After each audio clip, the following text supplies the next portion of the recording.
how do you give your kids medicine when you're blind? So right now my kids are still, at least Dallas is still on liquid Tylenol, like the infant Tylenol, and you need a syringe to dispense this medication, the Motrin as well. And so what I do is if my husband has not pre-filled syringes for me that I have in a very specific location kept separate so I don't mix anything up, I will call someone on FaceTime and I will prop my iPhone up like underneath my chin, like in front of my neck, and kind of hold it there. So I have both of my hands free, one to hold the Tylenol or Motrin bottle and the other one to hold the syringe. And I just pull the plunger until the amount of medication has reached the correct fill line according to the person who's on FaceTime. So my sister is an RN. That makes it really helpful. She knows what she's doing with medication.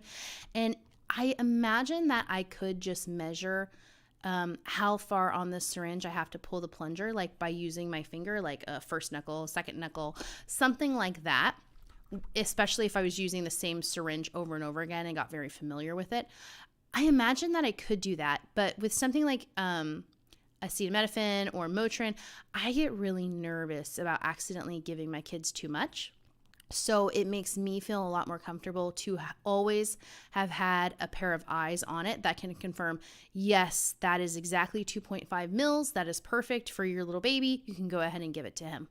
And then I always make sure to hold them up and put the syringe right in the side of their cheek and give it to them. But luckily now my kids are old enough that they will just suck the syringe right down. So they're not spitting the medicine back on me anymore. It's pretty nice. But even when I had to do that with them as babies and they spit some medicine back up, if I dispensed it, I counted it. I didn't try to figure out how much they spit back up and then gave them more. I didn't want to accidentally give them too much. So I was like, well, that was your medicine. You shouldn't have spit it on me.